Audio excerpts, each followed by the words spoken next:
Alhamdulillah, wassalatu wassalamu ala Rasulillah Muhammad bin Abdillah wa ala alihi wa ashabihi wa man wala.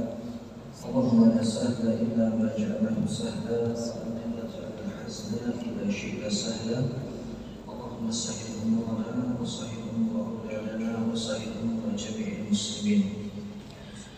Bapak Ibu jamaah salat zuhur Masjid Asy-Syifa yang semoga alhamdulillah pada kesempatan yang mulia di siang hari ini kembali Allah memberikan kepada kita kemudahan demi kemudahan untuk menjalankan kewajiban dan kemudian menjauhi segala apa yang Allah larang.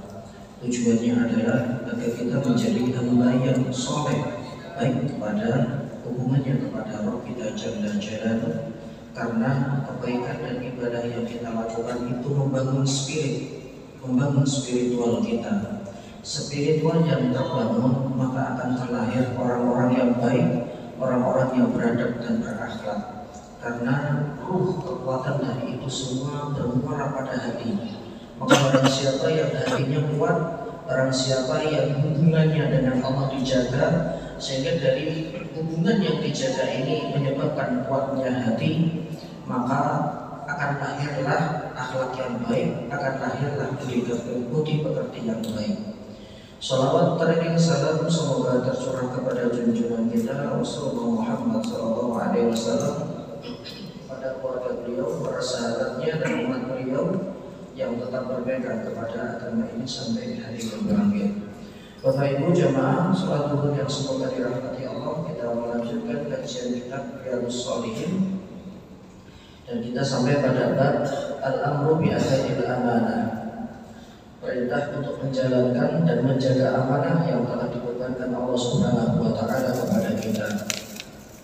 Jamaah yang semoga dirahmati Allah, salah satu sifat yang mulia, salah satu sifat yang luhur yang dimiliki oleh Islam dan ketika menjalankannya berpahala dan mendapatkan kebaikan di sisi Allah itu adalah al-amanah, yaitu hifdzul huquq wal ada'u li ahliha, menjaga kewajiban-kewajiban, menjaga perintah-perintah dan kemudian menunaikan sesuai dengan yang diperintahkan, sesuai dengan porsinya. Jamaah yang dimuliakan Allah, Allah Subhanahu wa taala berulang kali mengulang-ulang di dalam kitab sucinya dan menegaskan bahwa ini adalah salah satu akhlak mulia yang Allah sematkan pada setiap nabi dan rasul yang diutus.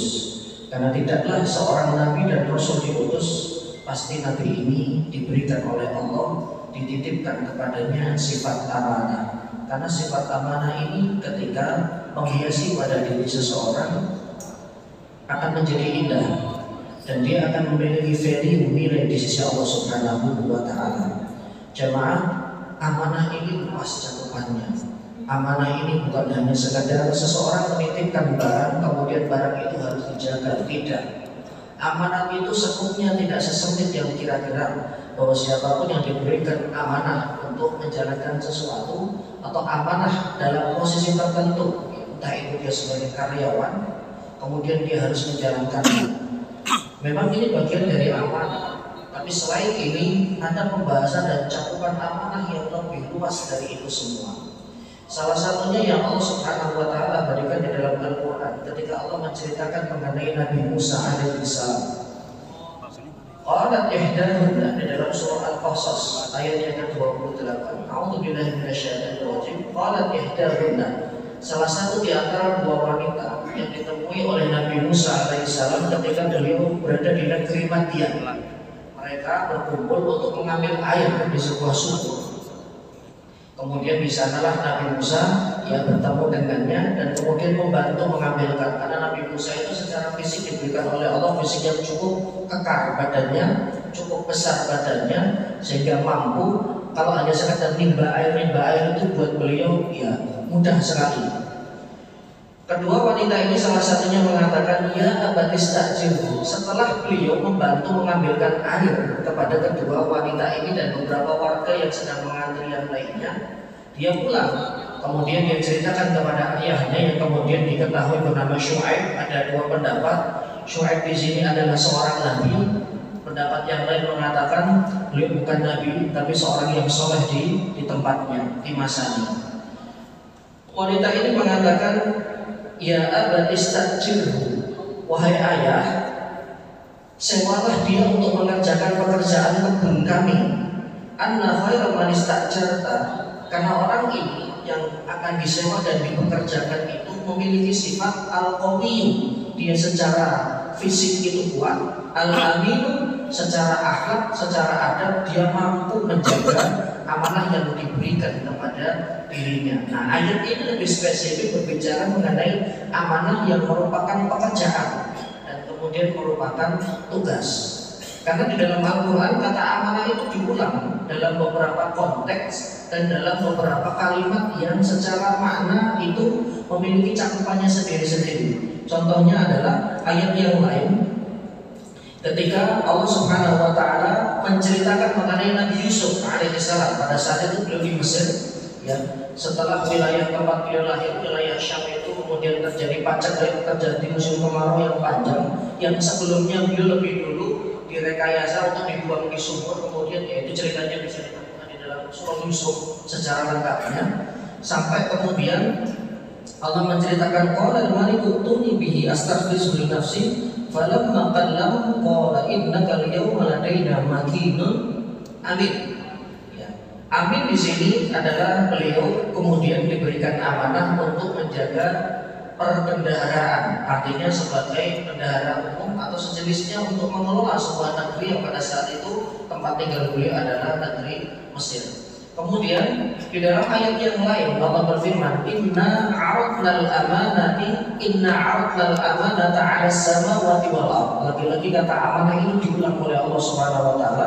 Sesungguhnya kami menawarkan al-amanah, yaitu amanah 'ala samawati wal ardh. Amanah ini kemudian Allah Subhanahu wa taala tawarkan kepada langit dan bumi. Barangkali dari kita ada yang bertanya, bagaimana mungkin langit dan bumi yang merupakan benda mati itu bisa berbicara? Maka jawabannya, kalau kepada kita itu mustahil mereka berbicara. Kalau mereka berbicara, kita tidak akan bisa mendengar. Tapi semua yang ada di langit dan yang ada di bumi ini, kalau Allah berkehendak, maka Allah akan mampu mengajaknya berbicara. Dan mereka dengan izin Allah bisa berbicara. Ada beberapa ayat Quran, beberapa hadis Nabi SAW yang menjelaskan mengenai hal itu. Salah satunya adalah ketika Allah Subhanahu wa taala menciptakan pena. Ini hadis diriwayatkan oleh Imam Muslim, Abu Daud dari Abdullah bin Mas'ud radhiyallahu anhu. Ketika Nabi SAW bersabda, awwalu ma khalaqallahu bihi al-qalam. Makhluk yang pertama kali Allah ciptakan itu adalah pena. Ada di sini para ulama kemudian berbeda pendapat, apakah pena yang lebih dulu diciptakan ataukah arsy singgasananya Allah. Kita tidak sedang berbicara mengenai dua khilaf ini. Yang kita bicarakan adalah substansi hadis ini terkait Allah mengajak berbicara kolam, yaitu pena. Namanya saja yang mirip dengan pena kita, tapi dia terbuat dari cahaya yang dengan izin Allah mampu menulis ketetapan Allah. Maka hadis ini kemudian melanjutkan, faqala, setelah pena ini diciptakan, Allah kemudian berbicara kepada pena ini. Uktub, kata Allah, tulislah. Dengan izin Allah pena ini pun bisa berbicara. Ya Rabb wa ma aktub. Baik wahai Tuhanku, baik ya Allah, lalu apakah yang harus aku tulis? Karena dia tidak tahu apa yang harus ditulis. Sampai kemudian Allah ajarkan, Allah berfirman, uktub kulla syai'in hatta taqumas sa'ah. Tulis segala macam hal kejadian dari sejak hari ini sampai nanti hari berbangkit. Maka kemudian pena setelah diberikan oleh Allah instruksi dan diberikan oleh Allah ilmunya, maka dia menulis semua ketetapan makhluk, padahal itu jumlahnya atau jaraknya 50.000 tahun sebelum langit dan bumi ini diciptakan. Itu ketetapan Allah yang berupa takdir sudah ditulis dan yang menulis itu adalah pena, dan dengan izin Allah pena ini bisa berbicara. Maka sangat mudah bagi Allah untuk membuat makhluk itu berbicara. Ya. Hanya kita, karena keterbatasan kita nggak mungkin ngajak bicara benda mati, tapi Allah mampu mengajaknya berbicara. Makanya ayat yang tadi kami bacakan, Allah menawarkan, inna aradnal amanata 'alas samawati wal ard fa abaina ayyahmilnaha wa ashfaqna minha wa hamalahal insan innahu kana zaluman jahula. Allah pernah menawarkan kepada langit dan bumi untuk mengemban amanah. Nanti kita akan jelaskan amanah ini berupa apa. Fa'abaina ayyahmilnaha, maka langit dan bumi dengan izin Allah kemudian bisa berbicara. Mereka enggan, mereka takut untuk mengembannya karena pertanggungjawabannya besar di sisi Allah. Wa hamalahal insan, pada akhirnya manusialah yang mendapatkan amanah ini dari Allah Subhanahu wa taala. Innahu kana zaluman jahula, sesungguhnya manusia itu banyak berbuat dolim, manusia itu juga banyak tidak taunya. Kata jahula yang artinya bodoh, ya itu diterjemahkan tidak tahu. Kapan dia tidak tahu? Ketika dia jauh dari agama Allah Subhanahu wa taala. Mari kita lihat komentar dari para mufassir mengenai amanah ini. Yang pertama adalah Imam Ibnu Katsir, kemudian Al-Imam Muhammad Ibnu Jarir At-Tabari, yang ketiga Al-Imam Al-Qurtubi, dan jumhur mayoritas ulama ahli tafsir mengatakan yang dimaksud di dalam ayat ini amanah itu berupa semua perintah yang ada di dalam syariah atau ajaran agama ini. Sehingga amanah itu sekupnya jauh lebih luas dari sekedar seseorang yang diberikan amanah berupa jabatan, seseorang yang diberikan amanah berupa pekerjaan atau hal-hal yang lainnya. Karena ayat ini inna aradnal amanata 'alas samawati wal ard, ya, memberikan cakupan yang luas. Karena sesungguhnya syariat ini akan sulit diemban oleh langit dan bumi. Manusialah yang kemudian Allah berikan beban untuk menjalankannya. Jamaah yang dimuliakan Allah, bahwa pada amanah, ya, macam-macamnya itu ada banyak sekali. Dan amanah ini merupakan salah satu di antara karakteristik sifatnya para nabi. Maka mereka yang bukan nabi, mereka juga bukan orang-orang soleh, mereka bukan para utusan yang Allah Subhanahu wa taala kirimkan untuk menyampaikan kepada umat manusia, value, nilai, harga diri mereka bisa naik sampai hampir menyamai para nabi ketika mereka tersematkan pada dirinya sifat ini, yaitu sifat menjalankan amanah kepada Allah Subhanahu wa taala. Jamaah yang dimuliakan Allah, amanah itu ada pada ranah ibadah. Al-amanatu fil ibadah. Kenapa amanah pada ibadah ini ada dan disebutkan ranahnya? Karena sesungguhnya Allah berfirman, wa ma khalaqtul jinna wal insa illa liya'budun. Sesungguhnya Allah menciptakan manusia dan jin tidak lain tujuannya adalah agar mereka beribadah. Dengan kata lain, kesimpulan dari ayat ini yang bisa kita pahami, adanya kita hidup di dunia ini dan kita lahir dari ratusan juta sel sperma yang ditembakkan dan kemudian dibuai oleh sel telur, dan kemudian jadilah kita.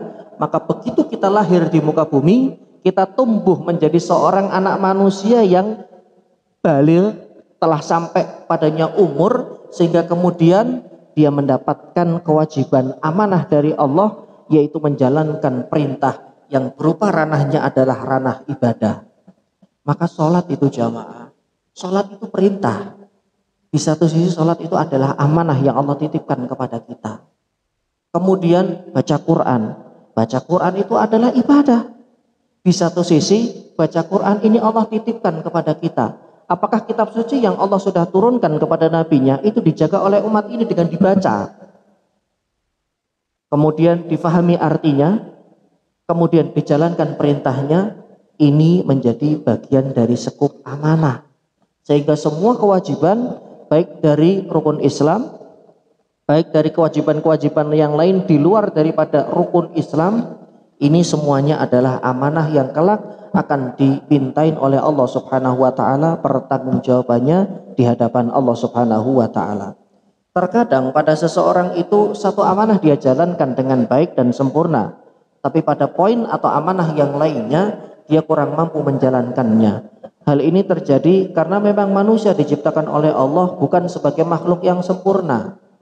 Ketika ruhaninya, spiritualnya itu naik tinggi, ya, ma'rifahnya kepada Allah itu sedang kuat karena ilmu yang sampai kepada dirinya cukup, sehingga dia mengenal Allah lewat kitabnya atau lewat penciptaan langit dan bumi yang ada di kaun alam ini. Kemudian yang dia ketahui dari hadis-hadis Nabi, padanya kemudian muncul ketundukan. Dan ketika ketundukan ini dominan dan rohaninya atau spiritualnya itu lebih dominan daripada nafsunya, saat itulah amanah demi amanah akan bisa dia jalankan. Baik itu amanah yang terkait dengan ibadah. Secara umum, amanah yang terkait dengan sholat sunnah. Jangan kemudian kita katakan itu kan sunnah, dikerjakan dapat pahala, enggak dikerjakan enggak dapat dosa. Bebas dong, boleh kita lakukan. Namanya juga sunnah, bukan wajib. Jamaah, mau itu sunnah, mau itu wajib, karena itu dicontohkan oleh Nabi. Tujuan Nabi melakukan dan mencontohkan itu adalah agar umatnya mencontoh, agar kita dapat nilai value, agar kita mendapatkan keutamaan di sisi Allah Subhanahu wa taala. Sehingga menjaga ibadah, birrul walidaini, berbakti kepada orang tua, ini juga bagian dari amanah. Allah titipkan kepada orang tua kita. Orang tua kita juga mendapatkan amanah berupa kita, membesarkan kita, mendidik kita dengan pendidikan yang baik, menjadikan kita sebagai muslim yang baik, kuat akidahnya, kuat tauhidnya, ibadahnya juga kuat, pemahamannya lurus. Ketika kita tumbuh dewasa, ketika kita tumbuh besar atas tarbiyah orang tua kita, akhirnya kemudian amanah itu kembali ke tangan kita. Untuk apa? Untuk membalas budi kebaikan mereka dengan berbakti kepada mereka. Jadi amanah pada akhirnya kemudian saling memberi dan saling menerima, take and give.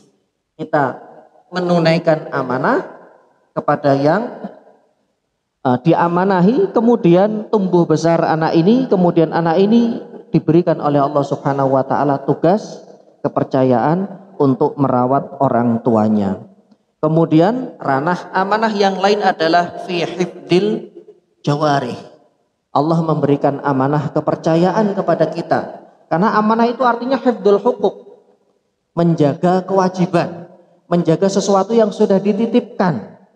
Ya, dan kemudian di poin ini para ulama menjelaskan hifdul jawarih, menjaga anggota tubuh. Ini juga bagian dari amanah. Jamaah yang dimuliakan Allah, tubuh yang Allah ciptakan dari ujung rambut sampai ujung kaki, yang sampai hari ini nggak ada spare part penggantinya. Yang bisa dilakukan paling donor. Donor pun kadang cocok, kadang tidak. Karena banyak hal yang harus dicocokkan. Misalkan dia donornya donor ginjal, itu kan nggak langsung main copot kemudian pasang, Pak. Semuanya dicek dulu. Ini support atau enggak, kemudian darahnya, wah macam-macam itu. Itu ranahnya para dokter ahli bedah. Maka ketika kemudian amanah yang Allah berikan berupa anggota tubuh ini tidak kita jaga dengan baik, maka kita berdosa. Tubuh itu oleh Allah Subhanahu wa taala dilarang untuk dicoret-coret, tato. Karena ini bentuk merubah dari ciptaan. Tubuh itu juga nggak boleh dibolongin telinganya. Kenapa? Ini merusak ciptaan Allah. Kita itu indah, Pak, diciptakan oleh Allah. Hidung kita semuanya lubangnya di bawah, nggak ada orang yang hidungnya di atas begini, kayak talang begitu ya. Kalaupun ada, itu case 1 atau 2, itu pun ujian yang Allah berikan kepada fulan. Ketika Allah sedang menciptakan kita sebagai makhluk yang sempurna, apa iya kemudian kita rusak dengan dicoret-coret seperti itu, dilubang-lubangin, kemudian dikasih apa? Seolah-olah pemberian Allah berupa fisik tubuh ini menurut kita kayaknya ada yang kurang deh ini harus dimodif nih, entah rambutnya, kupingnya dipindah ke atas misalkan begitu, giginya diapain begitu ya, tangannya diapain. Jamaah, ini perbuatan dosa. Karena kita sudah merusak atau mengubah-ubah ciptaan Allah yang Allah titipkan kepada kita. Dan ingat jamaah, tubuh ini yang Allah ciptakan itu hanya support, hanya bisa menerima ya makanan-makanan yang baik. Jangan dimasukkan sesuatu yang tidak baik. Itulah kenapa ada halal haram. Ketika Allah mengharamkan sesuatu untuk dikonsumsi, berarti padanya ada kerusakan. Kalau kerusakan ini kemudian tetap dilanggar, dia berdosa satu. Yang kedua, lambat laun fisiknya itu akan rusak. Mirip spare part kendaraan kita, Pak. Kalau kita beli mobil baru, ya, misalkan Matic keluaran terbaru mobil, gitu. Transmisi Matic ini ada umurnya, Pak. 10 tahunkah, 15 tahunkah, 20 tahunkah? Jadi tidak ada di dunia ini yang kemudian abadi, nggak akan pernah rusak, nggak akan pernah sakit, itu mustahil. Karena memang dimensi dunia Allah ciptakan dengan banyak kekurangan. Nah, yang bisa kita lakukan itu adalah menjaga agar umur Matic ini bisa maksimal 20 tahun baru kemudian turun mesin dan ganti. Tapi kalau kita telat ganti oli, transmisi, kemudian tiap 100.000 CVT-nya nggak diganti beltnya itu ya, suatu saat rusak. Dan kalau rusak kemudian ini akan merusak transmisi Matic-nya. Sama juga tubuh yang Allah berikan ini punya usia yang selama kita menjaga makanan, selama kita menjaga asupan, maka umur fisik kita ini akan lebih panjang. Ginjal kita akan terjaga, jantung kita akan terjaga, paru-paru kita juga akan terjaga. Semua yang ada di tubuh ini akan terjaga. Dan itu menjadi salah satu kewajiban bagi kita. Kelak dari ujung rambut sampai ujung kaki ini akan Allah tanya di akhirat. Apakah anggota tubuh yang Allah berikan itu benar-benar dijaga? Apakah anggota tubuh ini ya tidak kemudian dirusak dengan makanan-makanan yang haram? Kalau kemudian narkoba masuk, miras masuk, kemudian makanan-makanan yang diharamkan secara zatnya oleh syariat masuk juga, ini merusak. Makanya pelanggaran itu selain dari pelanggaran itu berupa dia melanggar larangan, dia melanggar amanah tubuh dan anggota badannya Allah Subhanahu wa taala berikan. Dan ini kemudian menjadi kaidah umum, Pak. Kecuali karena ada udzur syar'i kita merubah salah satu anggota badan kita karena ada sakit yang mau tidak mau ya harus ada rekayasa. Semacam mohon maaf pada beberapa bayi yang lahir itu tidak memiliki anus, tidak memiliki tempat pembuangan. Akhirnya oleh rekayasa medis dibuatlah anus.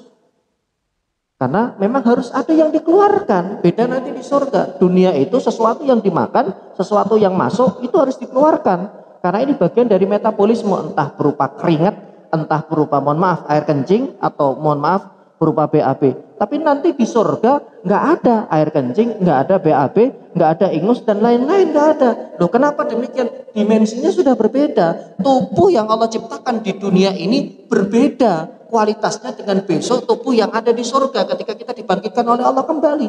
Mereka memiliki ketahanan yang lebih kuat, umurnya lebih lama. Kenapa? Durasinya abadan.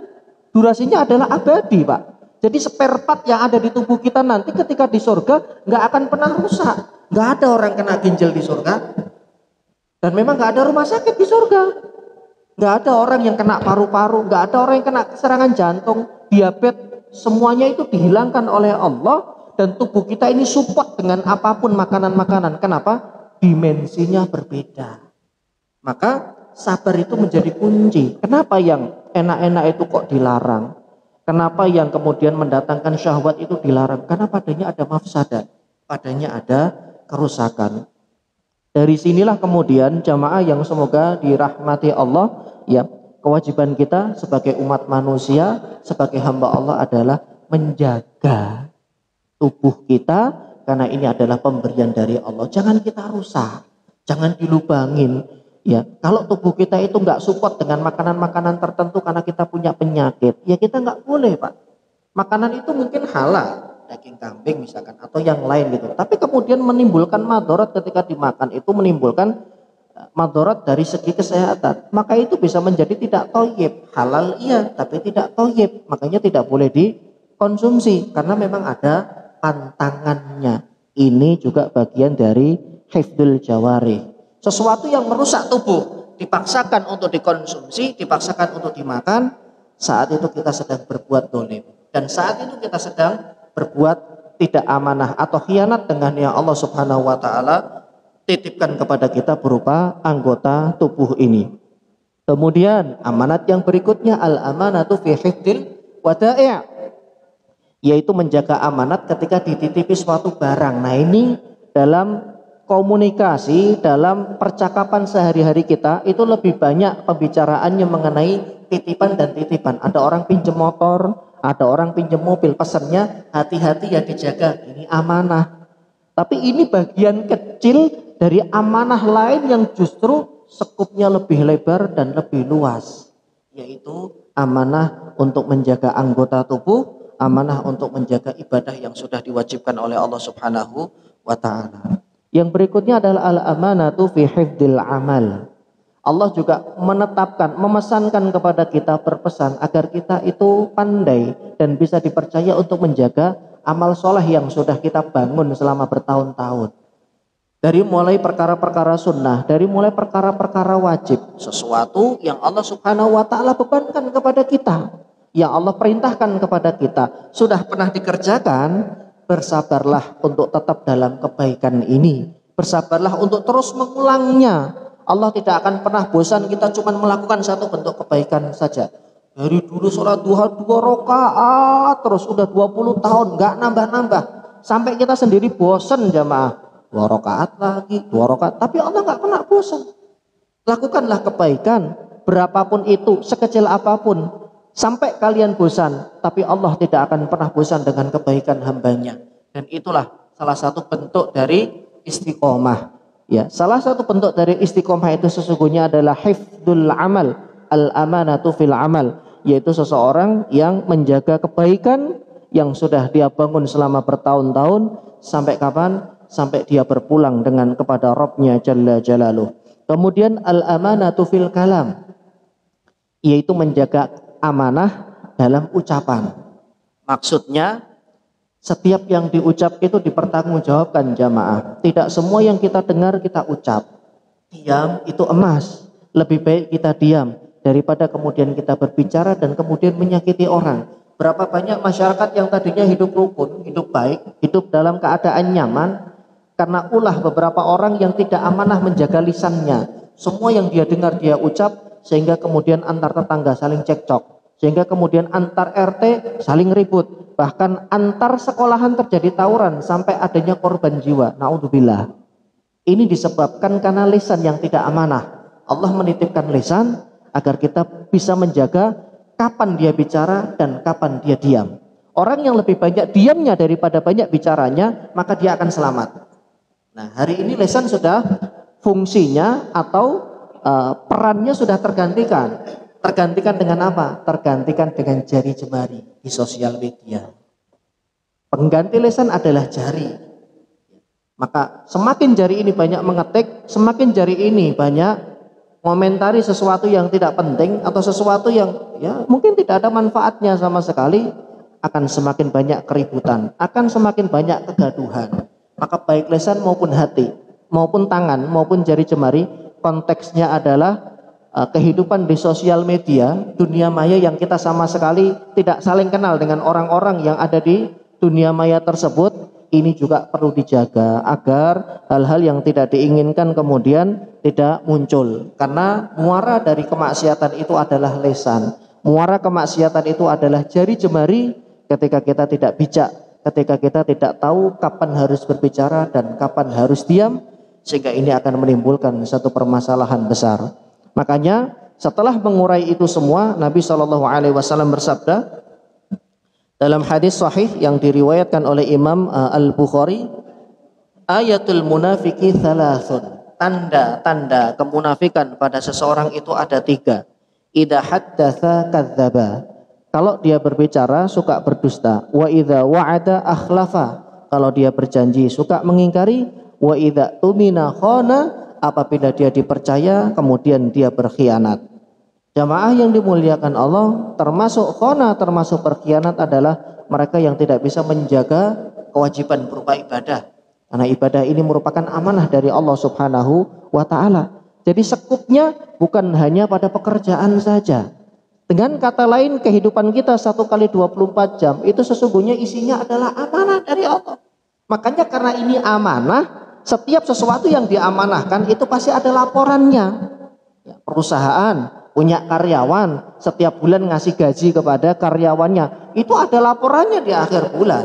Nanti akhir tahun ada laporannya ke pajak, berapa yang dikeluarkan, masuknya berapa, kemudian pajaknya sekian. Semuanya itu ada laporannya jamaah, ada pertanggungjawabannya.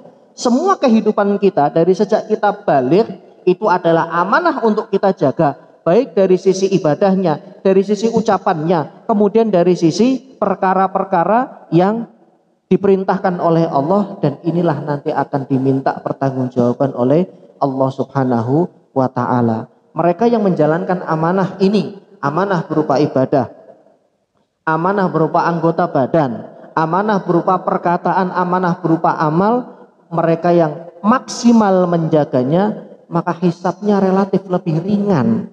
Kalaulah dia tergelincir, itu wajar, namanya manusia, tidak ada yang sempurna. Yang penting orang yang tergelincir itu kemudian segera kembali ke atas rel, naik ring lagi, dan kemudian dia berusaha untuk berlaku lurus. Karena apa? Karena Nabi bersabda dalam hadis Bukhari, saddidu wa qarribu falan yudkhila amalukum falan yudkhila ahadun amaluhu al jannah. Saddidu, teruslah berlaku lurus, wa qaribu, dan mendekatlah. Imam Ibnul Qayyim ketika menjelaskan hadis ini, dikatakan orang itu istiqomah bukan berarti dia nggak pernah salah. Orang yang istiqomah itu bukan orang yang tidak pernah salah, karena tidak ada manusia yang tidak salah. Orang yang istiqomah itu adalah yang ketika dia jatuh atau keluar dari rel, kemudian dia mampu bangkit dan kembali berada di atas jalur rel tersebut. Karena tidak ada manusia yang tidak salah. Tidak mungkin manusia itu bisa menjalankan amanah ini 100% tanpa ada cacat, kecuali Nabi, karena mereka dibimbing wahyu. Yang bisa kita lakukan adalah semaksimal mungkin berusaha untuk menjaga titipan-titipan Allah ini berupa syariah, perintah yang cakupannya luas, bukan hanya rukun Islam saja jamaah, tapi bapak yang sebagai kepala rumah tangga kemudian berkewajiban untuk mengarahkan anak dan istrinya. Ini nanti akan ditanya oleh Allah. Istri yang ditugaskan oleh suaminya untuk mendidik anaknya, mengelola keuangan rumah, itu nanti juga akan dimintain pertanggungjawaban. Wa hadhihi al-amanah, ini juga bagian daripada amanah yang Allah Subhanahu wa ta'ala bebankan kepada para istri dan orang-orang yang ada di sekitar rumah kita. Semoga kita diberikan oleh Allah, diringankan olehnya untuk menjalankan amanah ini sampai waktu di mana ruh kita berpisah dengan jasad kita, sehingga kelak hisab kita itu relatif lebih ringan di hadapan Allah, karena kita menunaikannya sudah semaksimal mungkin. Tapi inilah kami ya Rob, kami punya kekurangan, kami tidak bisa menjalankan semaksimal mungkin. Untuk tergelincir, iya, kami manusia. Tapi sampai jauh tergelincir tidak. Karena setiap kami tergelincir, kami akan kembali dan berusaha untuk berdiri tetap di atas rel, sehingga kami tidak melanggar daripada aturan-Mu ya Rabb Jalla Jalaluh. Semoga yang sedikit ini bermanfaat. Subhanaka Allahumma wa bihamdika asyhadu an la ilaha illa anta astaghfiruka wa atubu ilaik. Assalamualaikum warahmatullahi wabarakatuh.